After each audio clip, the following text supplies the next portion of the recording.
I will cook for you my soul. Princess Leonor's 3,500-word love letters. I will cook for you my soul. Not my time, not my crown, not my duty, my soul. Those were not the words of a poet. They were not written by a novelist. They were written by the future Queen of Spain, Princess Leonor. Words never meant to be read by the world.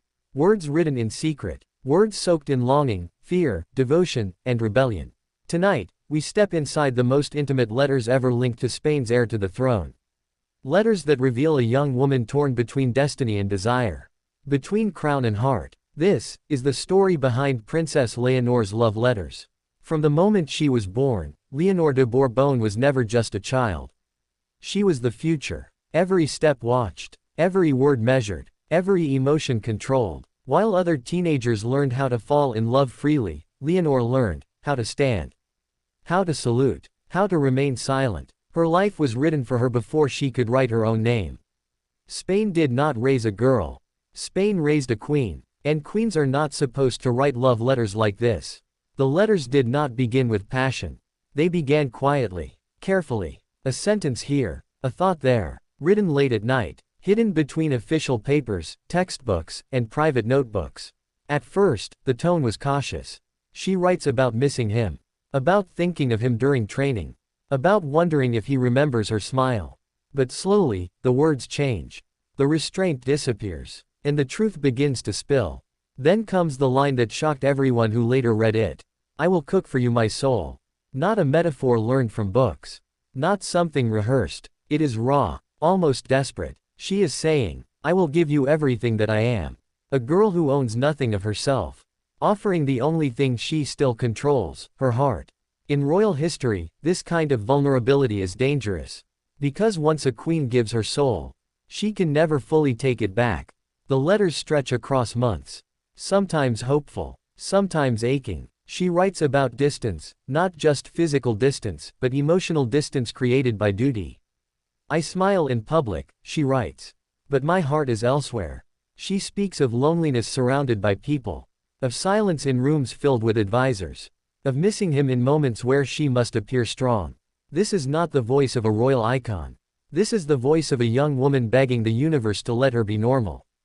As the letters deepen, so does her fear. She asks questions with no answers. What will happen to us? Will duty erase us? Can love survive a crown? She understands the rules. She knows love has destroyed royal paths before. And yet, she keeps writing. Because stopping would mean surrender. And Leonor, for all her training, is still human. The most painful parts of the letters are not the romantic lines. They are the confessions. She writes about guilt. About loving someone who may never fit into the future planned for her. About the fear of disappointing her parents. About the unbearable weight of being watched by history itself. She asks if loving him makes her selfish, or brave, or foolish, and for the first time, we see it clearly. The crown is not heavy because it is made of gold. It is heavy because it demands sacrifice. These letters change her. Her tone matures. Her emotions sharpen. She begins to speak not only of desire, but of identity. Who am I, she wonders. Without the crown? That is the most dangerous question a future monarch can ask. Because once you question destiny, you may start choosing against it. Then, the letters stop.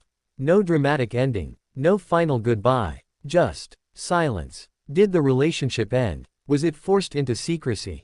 Or was it never meant to survive reality? We don't know. And perhaps, that is the point. Some love stories are not meant to be finished. They are meant to shape us. These letters matter because they remind us of something uncomfortable. Even future queens fall in love recklessly. Even heirs to thrones feel loneliness. Even royalty can want to give their soul to someone else. Behind the uniform, behind the protocol, behind the title, there is a heart, beating, risking everything. I will cook for you my soul. Those words will never appear in official speeches. They will never be carved into history books. But they may be the truest thing Princess Leonor ever wrote.